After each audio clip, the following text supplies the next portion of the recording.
Thank you very much, and I want to thank the Historic Society for hosting this. This is one of the guys around town that I've had a chance to know for all my life, and I have to say he's certainly a civic leader and has some great stories to tell, and hopefully today we'll gain some knowledge from his vast information. I also have to thank Bill Cutcliffe for his efforts to put together this series. Thank you, Bill, and Jen, of course, and all the board for hosting us here today. As I start off, I just want to bring forward some ideas and some thoughts about the Holbrook Davis we may or may not know. And Holbrook, start now. Holbrook was accomplished in giving so much to this country, this region, and especially Osterville, for more than the 9 decades. Born in Pittsburgh in 1921, he summered here with his family extensively on the property of Sepuert.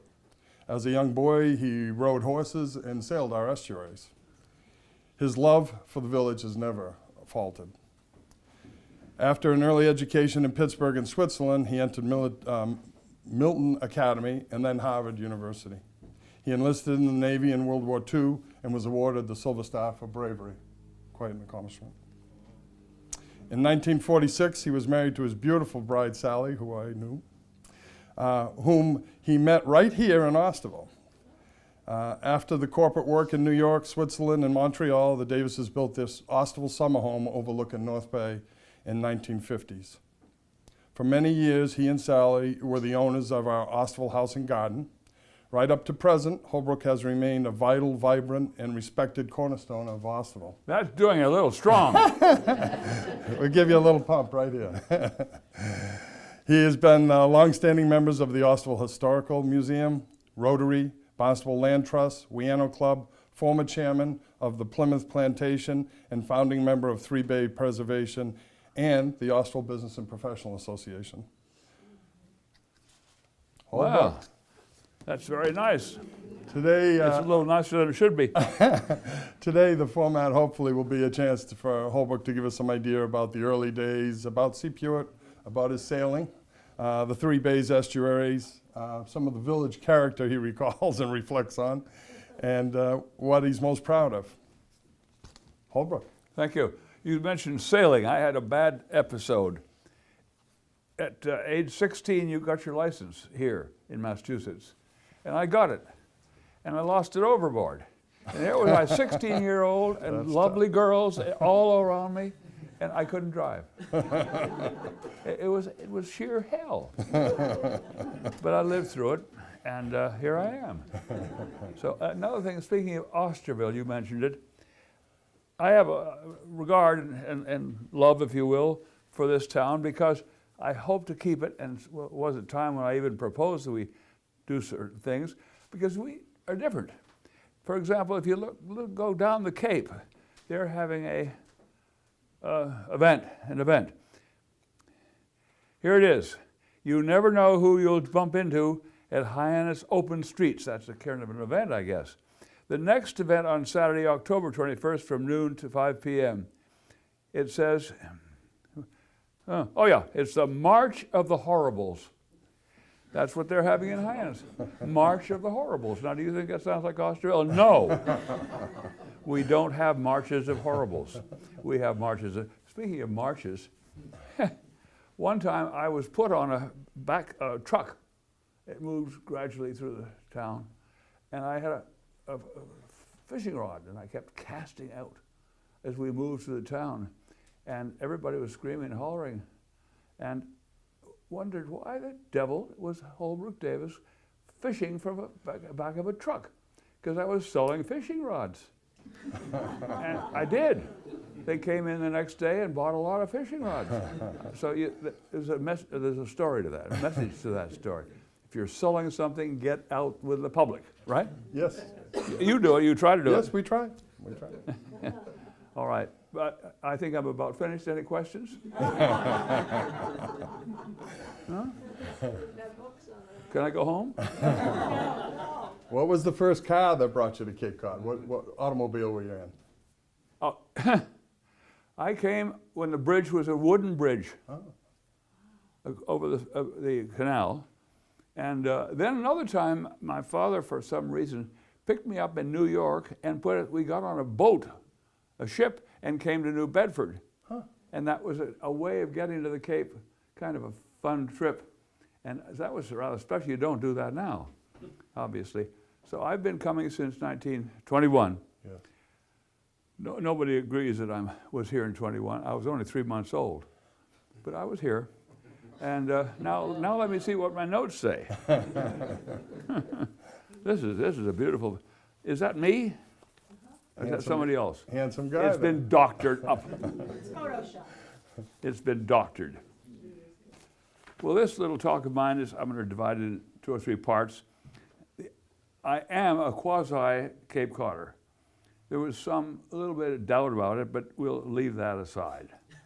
There was a gentleman there, we don't know whether he's a member of the family or not, but we know that he was a father. So maybe he was my ancestor, we don't know. In any case,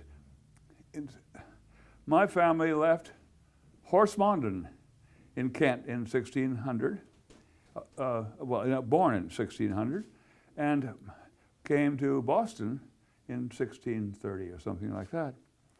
And so you say Horsemondon, you don't know where that is. It's in Kent. I've been there. I suggest you go. In fact, I suggest that maybe this museum could have some kind of working relationship with the museum and churches in Horsemondon. Nice town, I've been there. It'd be kind of fun for Osterville to say we have an affiliation, an affiliation with Horsemondon. They'd say Horsemondon, or what's that? It's nothing to do with horses. I seriously say, you might do. I invited, after I got back from Horsemondon, I invited them to visit me here, and I promised to help them. I was going to help them spell Barnstable, because they spell it P-L-E, as you may know, and they've never come, never come at all. Anyway, I'm going to move along a little bit, I hope. So, my first ancestor, who had the wonderful name of Dolor, it's the male of Dolores. And there's not been a Dolor in the family since. And I know because I just had a book written about my family. And I put in what I wanted, not what belonged there. But the people my ancestors came with were the Willards. You've ever heard of the Willard Hotel in Washington? Mm-hmm. Is it a dump? No. I've never been there. Very elegant. Yeah. Miss A. Willard was my ancestress. And by virtue of that fact, when I go to West Barnstable, I go to the church there, and I don't pay dues. I get in, and they'd like to have me because I'm a direct descendant of Marjorie Willard.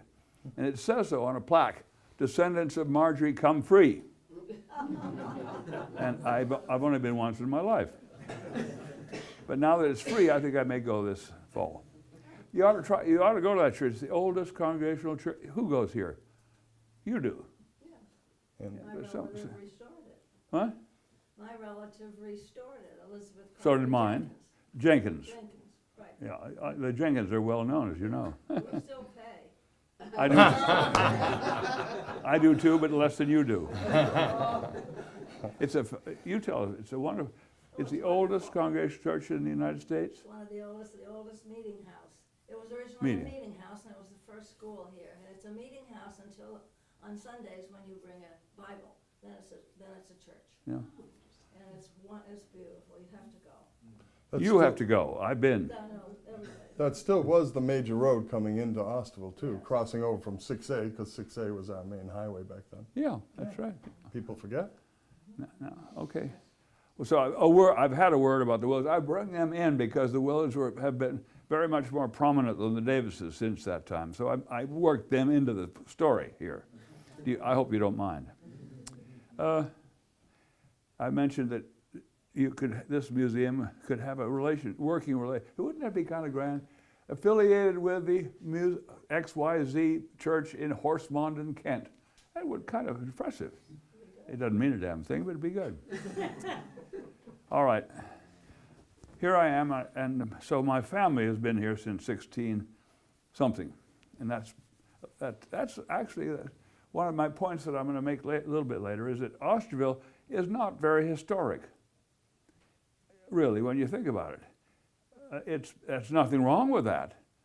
But it's not an historical village when you think about it. It has all the good features of a good village, but it does not have the old historical stories.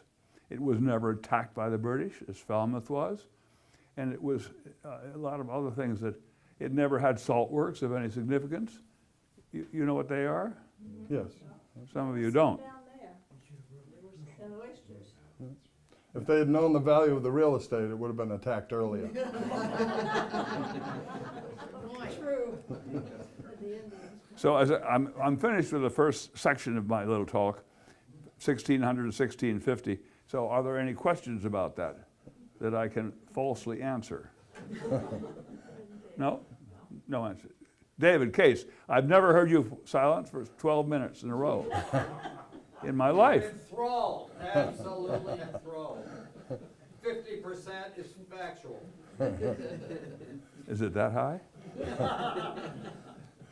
David Case, we've been friends for some time. I helped him run the Plymouth plantation. I say I helped him. We got along with it. And we did indeed, but it's a big one coming up. Yeah. And as you know, as perhaps you all contributed, I'm sure. Okay, here we are in Osterville. What is Osterville? I don't know. We refer, I think, to the 7 villages of Barnstable. Absolutely. Are they political units? No, they're freestanding autonomous villages and village centers, which have multiple governments, including their fire districts. The villages do. Yes. But the word village is not a term, a corporate term, is it? No, you're right. People forget the town of Osterville is the 3rd largest landmass in the state of Massachusetts, so it was too big In the to where? say- In the state of Massachusetts. Why do you say state? I thought it was the Commonwealth. Commonwealth of Massachusetts. It's a state now to us new guys, not the 1920 guys. But when you look at the size of the town, it was difficult to say east, west, north, Barnstable, so they came up with villages. 7 villages. Yes. Yeah, I can't cite them. You probably can't Oh, either. yes, I promise. He's up for election. No, but seriously, I know we're in a precinct. I don't know which one. 6? Precinct 5. 5, sorry. happen to know that, And too. you have something to do with that Yes, precinct? I do. Yes, I do. And you're vice chairman of the But precinct? this isn't about me today. This is about you. Just for the time being. I want to get off me if you possibly can. Yes, I'm the vice president of the town council. Yeah, I knew that. Yeah. Yes. I had somebody here who was town council and didn't last long. Oh, that's the one. There he is. He was too busy. May have been the smart one. We don't know.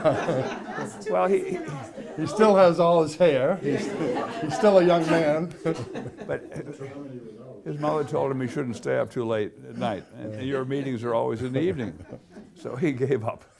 But he's a straightforward, Excellent man. free-bonding Yeah. Democrat. Yeah, that's all right. He's an excellent man. And did you hear me? What's that? No more allowance for you. Now, that's another subject, and I don't want to get into it. But here we are in Osterville. It is not an old historical town. History really of any significance started right with the boat building, but that's 1870 or 1880 or thereabouts. All the other towns claim a lot earlier. Falmouth claimed it was bombed by the British. There was Gosnold, and his sister Martha, she came to Vineyard. She drank wine, I think. So, but this doesn't mean to say Osterville isn't a wonderful town and well managed, but it's not an old historical town.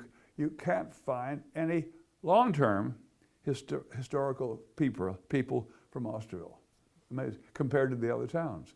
Now, they cheated sometimes. I know 1 or 2 cases that the person was born, was not born here, then was claimed. Falmouth, they claimed people who weren't born there. But it's interesting, and I'm not ashamed of it at all. Just Osterville is a wonderful town, well managed, great to live in, but it can't be classified as an old historical town. And that's why the Camet House out back, only in the 1700s, is still here today. Yeah. Absolutely. That's the oldest one, yeah. Now, any questions so far, please? How will I ever get through this if you don't ask questions? We will at the end. What? We will at the end. You will at the end. Yeah. Man, who says it isn't the end? We hope not. Well, I came here in 1930, as he said, and my family lived in Marston's Mills, not Osterville, or lived. And my father bought the Sepuit golf course in 1929, I think it was, 30. And I have a map of Sepuit here. Oh, Some okay. of you are interested. And I borrowed it from somebody else. We have a beautiful map as well. We have a display of the What? Sepuit Golf Course we will share with you afterwards. Yeah, this is the one we have. Is this one you have? Yes. Yeah. It's Well, right in the little, what we call the Osterville room, all in a frame. It's lovely. the same one? Yes. Then give it back. No, we need another one. That one is kind of dark, actually. No, if this is better than yours, please take it. Thank you, we would love it. Yeah, please take it. And I have something else for you. Oh, yeah, while we're doing it, because as I said, my family lived in Sepuit, and I live on Sepuit Road now. We have pretty good neighbors down there. If you drive down there, you'll see a new home in 5 parts of a gentleman from the West Coast. They all come. Money's in the West Coast. You can't believe this thing. My wife owned that whole island for 1 hour and never paid a penny. And now I'm told that the gentleman who does own it, I met him only once, well, I won't, it's not to be crass about it, but somebody mentioned $30 billion that he manages himself, his own money. That's pretty good. That's, what? Can you tell us about your dad's farm and how he developed the No, not yet. When you get to it, well, that'll be fun. Be quiet, daughter. I'm talking about the cows, but not the farm. All right, good, I'm ready. I also have a question about the golf course. Yes, please do. As a guy who grew up in Osterville, we always worried about all the caddies coming down, taking all our jobs at Wiano and at Oyster Harvest. Yeah, yeah. What was the arrangement for caddies in caddy camp at Sepuit? We know it was a 9-hole golf course. I don't remember. How long did you guys operate the golf course? Well, that's interesting. My father bought it, I think, in 29 or 30. Yes. And let me see. I'm trying to tie the figures in right. Yeah, I think he ran it into the 40s. Yes. And he kept it going, and the proceeds, which were virtually nil, were given to the American Field Service. Oh, is that right? Yeah, for a year or two. Well, yeah, and I was in the American Field Service in North Africa. The money so immediately came to me, and I bought Coca-Cola and things like that in Cairo. But Aluminum cans? yeah, that's right. Sure, you got to do your best, you know. How long were you with the American Field Service? We missed that part 1 of year. your bio. 1 year, Oh, yeah. terrific. Yeah. And you were stationed where? You weren't stationed, you moved. Oh, I got there 2 or 3 weeks that's, before El Alamein, the battle, yes. and ended up in Tunis. Huh. And that was 11 months. And 10 how months. old were you at that time, I asked? I can't remember how old I was. It was before your service Yeah, before you enlisted. Yeah, when I got back, Yeah. the day I got back, I had the card Yeah. Huh. waiting for me. Huh. Yeah. Anyway, that was a year in North Africa. Yes. It was great in one way. But back to Sepuit. Yes. The proceeds, which were almost nil, went to support the American Field Service. Do you know the American Field Service? Today, it's a worldwide organization for the children going to school back and forth. As I think most of you know. It's excellent. They do a wonderful job. And I'm proud of my time at that time, a year there, nearly. Did your father run the inn? Did people stay at the inn to go to the golf course? They could, yeah. Could. It was semi-affiliated with the golf club in Brookline. Oh. Country Club. Country club. Brookline I think there was a sort of a semi-working relationship. I'm not sure. I didn't hardly ever played golf, but How many people you think were employed with the inns in the golf course? Did your family employ 30 people in Austin? no. No. Well, aside from caddies. Yes, Oh, aside from that, only 2 or 3, yes. but that's all. Yeah. That was something though in the 30s and the 40s. We got to acknowledge what kind of an economy we had back then. Yes, that's right, and it was Yeah. something. Yeah. Any questions further now? Is it? I know him in the corner. Yeah, that's Warren Lux that has a question for me. I'm familiar with Secured Golf Course. I was caddy there in 1936, 37. Yeah. And the reason that I caddied there is I'm not the only one. There were about half a dozen fellows in the village. Your father gave us each $1 a day just to show up. Just to show up, because you had guests coming in, it cost no carts, no caddies, nothing. And we were gonna carry their own, that's where we are. So anyway. That's good. That's Secured. Thank you for that. That's a great story. Just a minute, yeah. There's a true Ostervillian. Yes, And a fine one too. yes. Yeah. I just heard a letter from the other day from Phil Leonard. Oh, yes. You remember him? Our insurance. He's former insurance. having a difficult time. Phil Leonard, for those of you who don't know him, was unique in more than one respect. He never sat down at work. Always did his work at a counter, yeah. counter. Yeah, yeah, that's true. I think that was unique. He was one of the smartest men in the insurance business you could possibly imagine. Yes, I believe And one so. of the finest. Yes. He's in South Carolina now. Not well, but, and he and I correspond a little bit, yeah. Well, anyway, no more questions? Not yet? How about we take you in the estuary? You want to talk about your sailing times or how you harvest clams, scallops, cohogs? What can you tell me? What can you tell me about the waterways around Osterville? Nothing except they're going to hell. That's now. I'm talking about before that. No, I'm talking now, Yes. yeah, in the past, well, they were beginning to go to hell. Yes. I got involved with the 3 Bays Yes, saber excellent jig. organization. But it really is, and the trouble is, to really solve the pollution problems, you have to have a lot of money.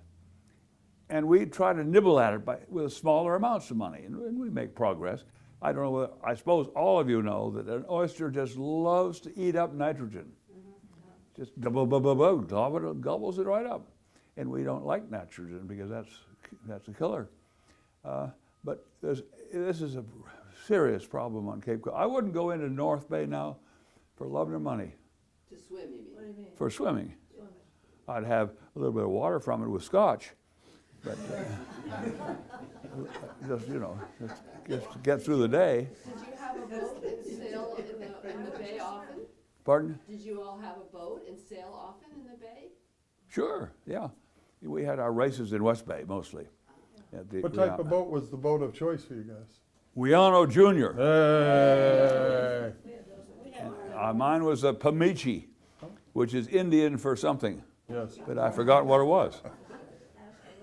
Scotch and water. How about that? What? Scotch and water. No.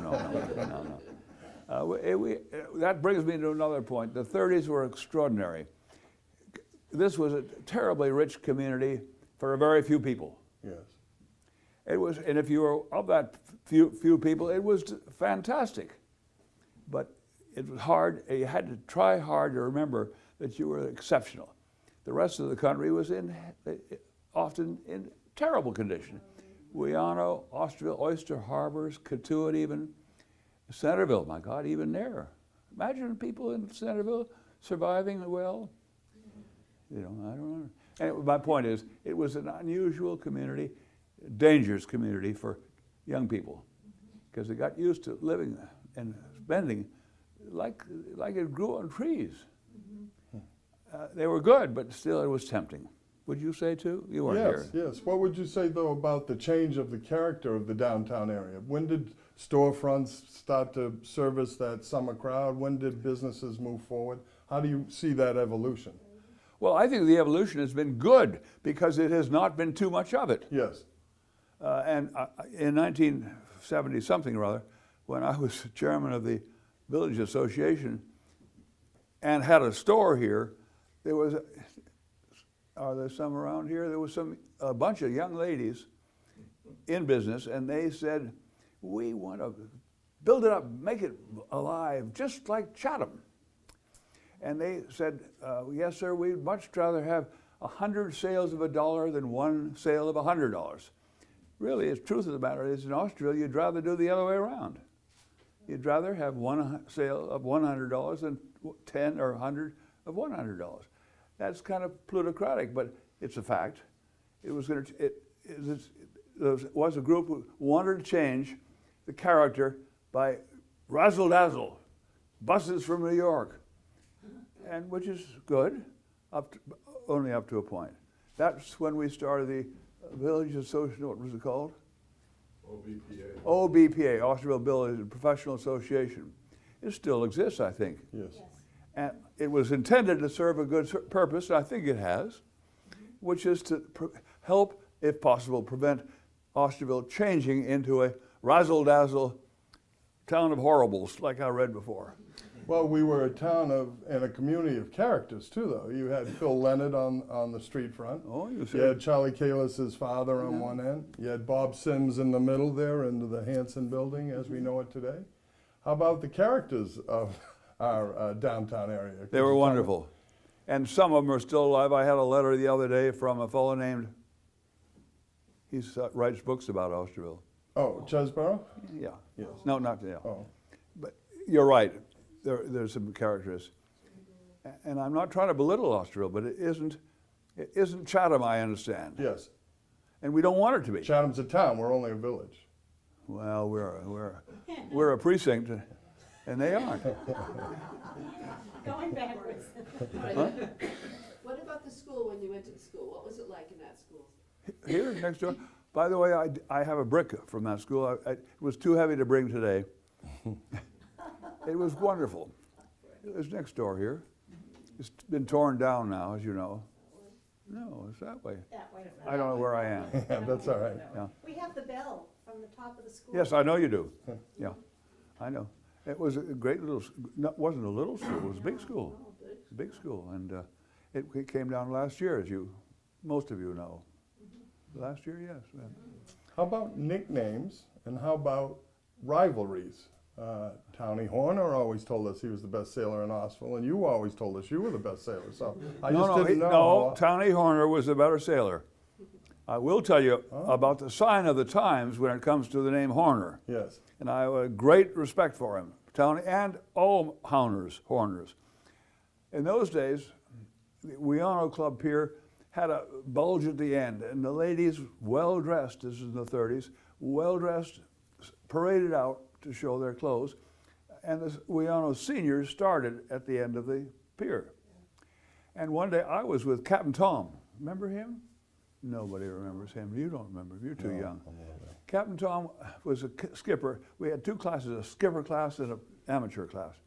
And I was with a fellow named Lambert, I think it was. And we were sailing around getting the start in the senior. And Captain Tom was a paid man on our boat. And he was outspoken. And Commodore Horner dressed to the, oh boy, was he dressed. Right hat, right everything. He called over, he said, Captain Tom, you're not in the right place. You got to move over. And Captain Tom called back and he said, Commodore Horner, you sail that goddamn pier and I'll sail this boat. And I was there, so I know that's the truth. How big was the fleet back then when you were racing? Is it a 8-man, 10-man fleet, or was it bigger? Well, the design. Weanos, I guess, Weano fleet Yes. might have been 10 or 12, Yes. 15. Okay. And of course it was Hyannisport. Yes. In addition, but to put the two together, it must have been 20 to 30 boats. Oh, that's exciting. That's good And, racing. It was pretty good. Yeah. And the mosquitoes from Katuitt weren't around by then, were they? Yes, I think they were here. Oh, is that right? With I a think smaller they were. boat.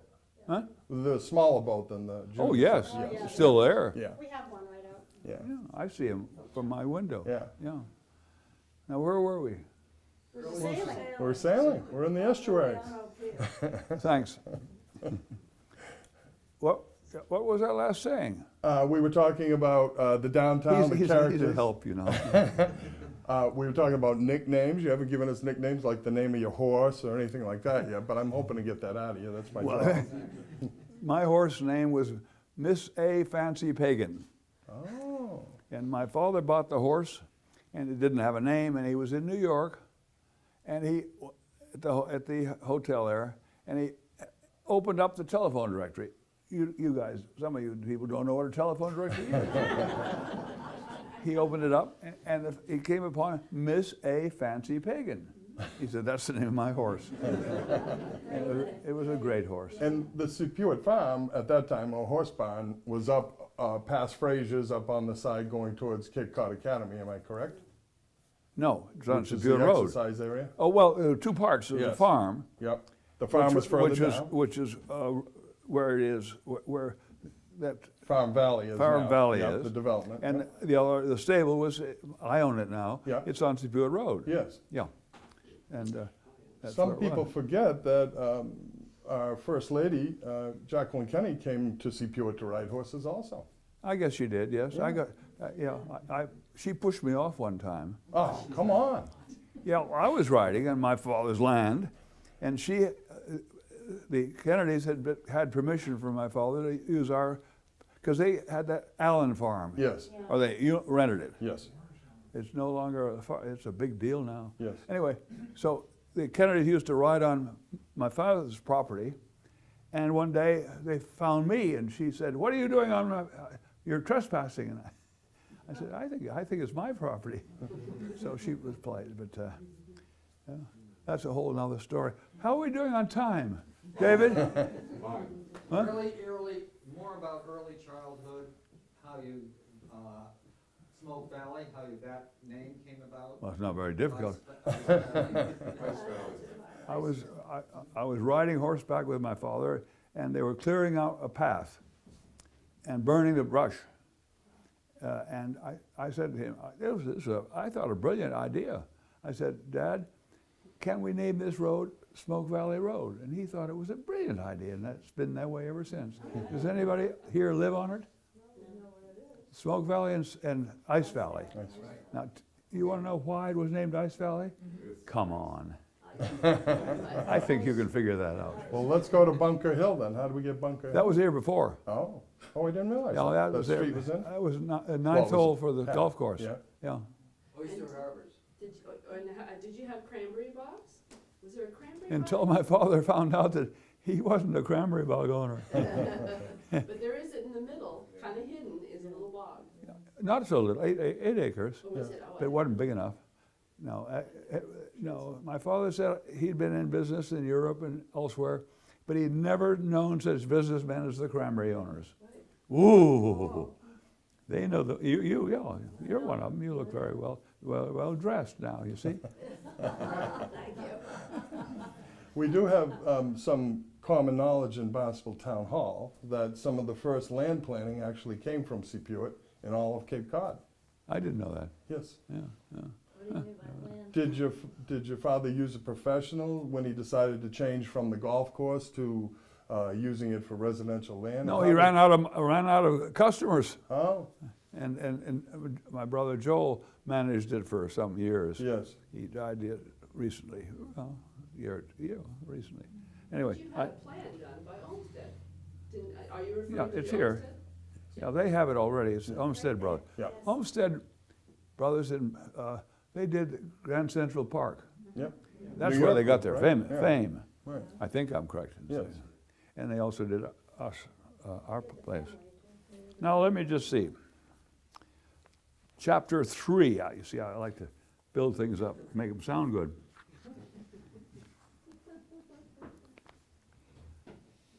I refer to the fact that for teenagers, the 30s were dangerous and wonderful. And by and large, I went to jail one time. Say it's not so, Holbrook. Sure, it was a Barnstable jail, so it wasn't too bad. Oh, there you go. It was probably run by my grandfather. See Maybe that? so. Anyway, Truckers, one like- day I came home to my home, and there was my father and a man standing by the door. And I was apprehensive. And my father said, "Speak to him." And I stood there, and the policeman said, "You're under arrest. And you come with me." And my father said, "Go with him." I was scared of my father.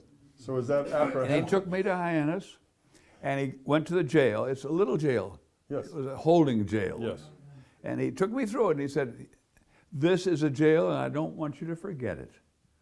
Get out of here and go home." And I did. But I was scared stiff to go home. But I kind of made myself brave, and I did go home, and my father did not beat me. But we stole things off people's lawns. Very serious thefts, like don't walk on the grass. And, no trespassing. Well, that was one we loved. And there were several. And then there was a time, a fellow from Pittsburgh named not Ogleby.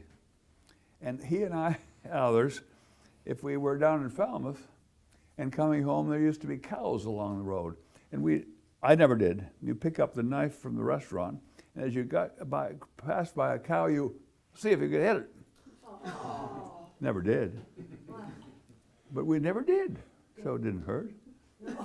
And it wasn't me.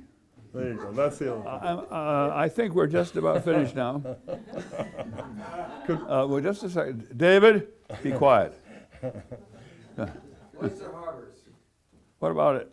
When you were out there in your teens, Yeah, I used to ride horseback there. Oyster Harbors had a horse stable, and they decided one time to get all dressed up and have a hunt. Well, you don't have a hunt in Oyster Harbors. It's wooded. You need fields and things, which we didn't have, really. But we had a horse show every year. And the other horse show famous around here was Brockton. Now, Brockton I know something about it because it's next to Holbrook, which I named. I beg your pardon. Name me. Anyway, I rode in the Brockton horse show once, and in those days, a very well dressed up, the chairman or boss of the ring show, you tried to jump, and if it failed 3 times, the ringmaster blew his horn, bah, not nicely, and pointed, and I and my horse left ignominiously. Out, get out of here. And that was an awful thing. But I started Brockton because they had horse shows in Oyster Harbors. And they tried to get dressed up and have a hunt. You couldn't do it. You don't have a hunt in Oyster Harbors, but they dressed well. They dressed very, very well indeed. I didn't hunt. Who brought up the question of Oyster Harbors? All of you know about the witch. I don't. What was the witch's name? I don't remember. Screeching Hannah. Screechy, Hannah. That's right. She's still there, isn't she? Oh, absolutely, she's way down, but she's there. She's Doesn't she- buried at the point, She is. Yeah. yeah. Hannah Screechin Point, my brother has the house the oldest house on the island, built in 1904. 1904. Bricks came over from Katuitt. Katuitt Yeah, on across the the water. barge to build the Yep, house. very common. And right down there is Hannah Screechin Point. I And never knew where it supposedly was. He buried her there because she saw where he buried his gold and he had to get rid of her. Yeah, sure. And so she There was a lot of screeches, gold but in Hyannis Fort. It's actually just because it's a windy place. Tell us more about Oyster Harbors. What was it like growing up there, or did you? I didn't, I grew up here, but as a summer resident, but my father and his brothers were members in about 1930, 29 at Oyster Harbors. Yeah, it started in the 20s, I think. It did. Yeah, yeah. And he drove down from Boston, went over the wooden thing, Well, yeah. watched the bridge be built and Yeah. all that, Yeah. just to play golf, and then they'd drive back. Yeah, again. well, they had a good golf. They had a better golf course than Sevier. Oh, yeah. It Oh, was a yeah. nice golf course. Yeah. What we're talking about is a period of time in our history where we actually used the waterways for different purposes too. When the waterways froze over in the 30s and the 40s, there was a whole lot of movement of bricks, a whole lot of movement of homes. You remember any major movement out of the estuary that I remember that they took houses to Nantucket from that Yeah, estuary. yeah, they floated houses. Yeah, people don't remember. Well, where did we see one the other day? There's a house ready to be moved. Oh, on this avenue here. But that's just. Drive down this, what's the name of this one here? Parker Road? Yeah, there's one ready to move. Is there? I think they're raising it to pour it. Don't spoil my story. They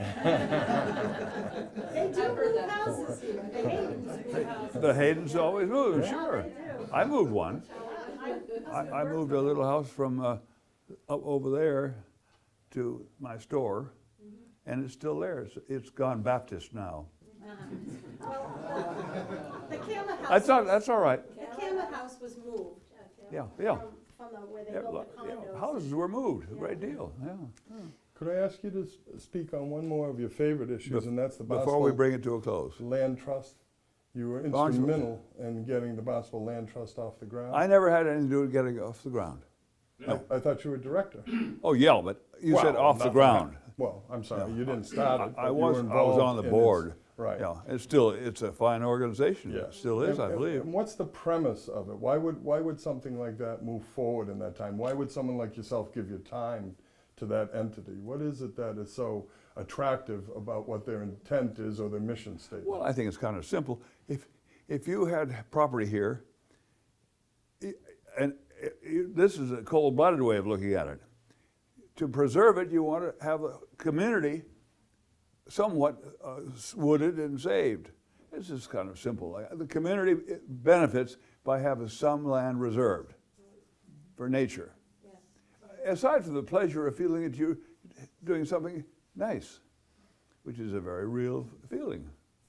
And does that answer your question? Yes. Why Half. did you choose to put your time into the process? I didn't put much time. Okay. I just was on the board. Why would you put your name in the process? Because of the. Because they asked me for money and I gave $100 a year. Oh. Wasn't that nice? Well, you're a little better of a land purveyor than some people might think who are else. I haven't been out, they have a new lady who runs it. Yeah, Can't remember her very name. talented gal, actually. Yeah. Speaking of land, at one point your family Yeah. owned over 1,000 acres. 1,000 acres. Carol Swartz said 1,000, Okay, and she's generally honest. she's one of our favorites. Yeah. Yeah. Tell us about how that land was divided up between your brothers and yourself, and what now it encompasses. Joel, my brother Joel took the best, and he said, the rest of you can take what's left. It was easier than you thought. That was easy. No, it was quite a holding. When you look at all the way over to Baxter Neck, when you Yeah. look at everything that was on both it sides was of a 28, long- it was long- really, yeah. and the town is very grateful and recognizes it as Well, I a don't know about well-orchestrated that. community. And Well. that is certainly due to the whole family and the following. Well, maybe so. Yep. Rookie, tell us a little bit about Sally and what attracted you to her. The fact that her father was on the board of the New York Telephone and Telegraph Company, so we got free telephone. See? Is that all right? And the other, before Sally died, one of her cousins was John Ringling North. Her middle name was North. And Caleb North Davis, my son. And John Ringling North married the Ringling family that owned the circus. And, but Sally, my wife, didn't really, they knew each other maybe very mildly. And when we got married, apparently Mr. North said, I hear that cousin of mine is getting married and I probably should give her a present. And at about that time, Mr. North was divesting himself of elephants. He had a surplus. So, he said, I've got the answer. Give my cousin an elephant. And so we got an elephant and ate it.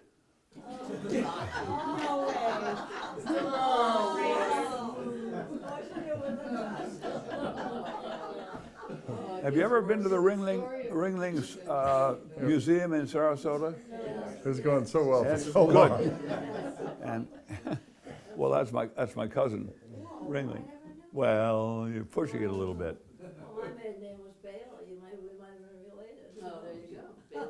That's right. Anyway, so we got the elephant, and the other day in church, it's too big for me in my house now. So at church, our preacher said, we're going to have a Sunday devoted to the dogs, you know, all that kind of stuff, and small animals. So I stepped up, shouldn't have, and said, may I bring my animal?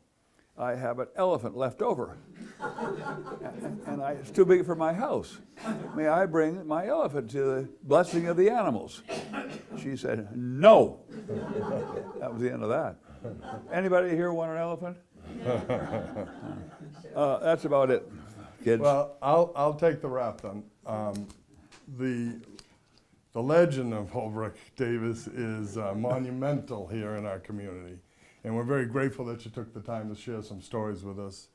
We're very grateful for all that you've done for our community. Whether you want to deny service or not is another whole thing, but that's part of the stick, I guess.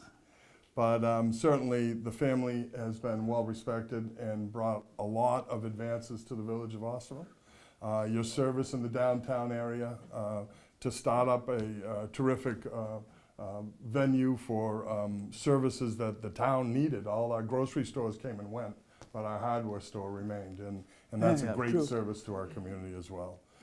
You have a great family. That's going to be your #1 legacy, and we're very grateful for the time you've given us, and very grateful for all you've done for the village and for the reflection you brought us today.